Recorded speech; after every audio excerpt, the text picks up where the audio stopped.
اعوذ باللہ من الشیطان الرجیم بسم اللہ الرحمن الرحیم۔ ناظرین و سامعین، ایک نئی ویڈیو کے ساتھ آپ کی خدمت میں حاضر ہیں۔ آج کی اس خاص ویڈیو میں جمعۃ المبارک کے دن کا بہت ہی خاص اور مجرب عمل آپ کے ساتھ شیئر کروں گی۔ ماہ رمضان المبارک کے پہلے جمعہ کو چلتے پھرتے اٹھتے بیٹھتے صرف یہ ایک عمل کر لیجئے، انشاءاللہ عز و جل ہر حاجت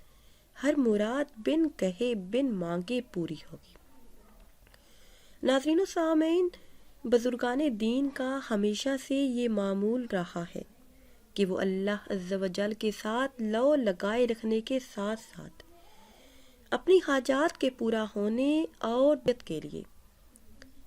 اللہ سے رجوع کرتے، دعاؤں میں اسے مانگتے، اس کے ساتھ ساتھ کسی خاص آیت یا پھر اس میں مبارک کا ورد کرتے تو اللہ عز و جل ان کی حاجت کو پورا کر دیتا۔ آج کی اس خاص ویڈیو میں ہر حاجت کے پورا ہونے کے لیے بہت ہی خاص عمل آپ کے ساتھ شیئر کروں گی۔ ناظرین و سامعین، ماہ رمضان المبارک کی فضیلت اور اہمیت اس بات سے ثابت ہے کہ حضرت ابو ہریرہ رضی اللہ تعالی عنہ سے روایت ہے کہ رسول کائنات صلی اللہ علیہ وسلم نے ارشاد فرمایا، جب رمضان کی پہلی رات ہوتی ہے تو شیاطین اور سرکش جنات قید کر دیے جاتے ہیں اور دوزخ کے سارے دروازے بند کر دیے جاتے ہیں، پھر اس کا کوئی دروازہ کھلا نہیں رہتا اور جنت کے تمام دروازے کھول دیے جاتے ہیں، پھر اس کا کوئی دروازہ بند نہیں رہتا، اور اعلان کرنے والا یہ اعلان کرتا ہے کہ اے بھلائی یعنی نیکی اور ثواب کے طلبگار، اللہ عز و جل کی طرف متوجہ ہو جا، اور اے برائی کا ارادہ رکھنے والے، برائی سے باز آ جا، کیونکہ اللہ عز و جل لوگوں کو آگ سے آزاد کرتا ہے۔ یعنی اللہ عز و جل اس ماہ مبارک کے وسیلے میں بہت لوگوں کو جہنم سے آزاد کرتا ہے، اس لیے ہو سکتا ہے کہ تو بھی ان لوگوں میں شامل ہو جائے، اور یہ اعلان ہر رات میں ہوتا ہے۔ ناظرین و سامعین، ماہ رمضان المبارک کی بہت زیادہ فضیلت اور اہمیت ہے۔ نبی کریم صلی اللہ علیہ وسلم کا ارشاد گرامی ہے، جس نے روزہ رکھ کر بھی بد زبانی اور جھوٹ نہ چھوڑا تو اللہ عز و جل کو اس کا کھانا پینا چھوڑ دینے کی کوئی ضرورت نہیں۔ اسی طرح حضرت ابو ہریرہ رضی اللہ تعالی عنہ سے روایت ہے، رسول کائنات صلی اللہ علیہ وسلم نے ارشاد فرمایا، جو شخص رمضان کا ایک روزہ بھی بلا عذر شرعی سفر یعنی مرض کے بغیر چھوڑ دے، پھر پوری عمر اس کی تلافی کے لیے روزے رکھے، تب بھی ایک روزے کی کمی پوری نہیں ہو سکتی۔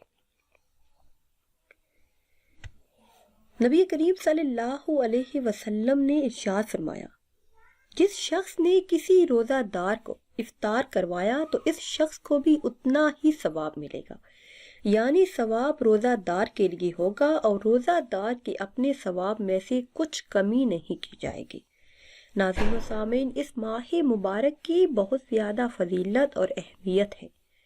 نبی کریم صلی اللہ علیہ وسلم نے ارشاد فرمایا کہ جنت میں ایک دروازہ ہے جسے ریان کہا جاتا ہے،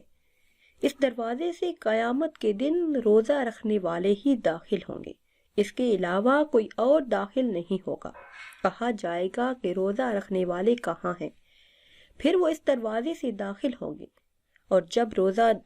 روزہ رکھنے والوں میں آخری داخل ہو جائے گا تو وہ دروازہ بھی بند ہو جائے گا،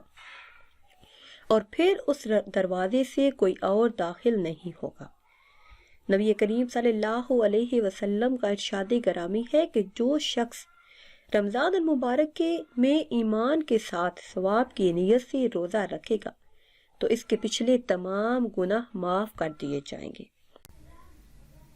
ناظرین و سامعین، اب میں آپ کو وہ خاص عمل بتاتی ہوں جو آپ نے جمعۃ المبارک کے دن کسی بھی وقت کرنا ہے۔ جمعۃ المبارک کے دن کسی بھی وقت باوضو ہو کر اول آخر کسی بھی تعداد میں درود پاک پڑھیے۔ پھر اللہ عز و جل کا یہ اسم مبارک یا بصیرو 100 مرتبہ یعنی 1 تسبیح اس اسم مبارک کا ورد کیجیے، انشاءاللہ عز و جل ہر حاجت پوری ہوگی۔ اس کے علاوہ نماز ظہر ادا کرنے کے بعد اول آخر کسی بھی تعداد میں درود پاک پڑھیں، پھر صرف 3 مرتبہ سورہ رحمان کا ورد کیجیے، انشاءاللہ عز و جل جو بھی جائز حاجات ہوں گی وہ اللہ کے فضل و کرم سے پوری ہوں گی۔ ناظرین، اگر ویڈیو آپ کو اچھی لگے تو اسے لائک کریں اور شیئر کریں اور نئی ویڈیو کے لیے ہمارے چینل کو سبسکرائب کریں۔ مجھے دیجیے اجازت، اللہ حافظ۔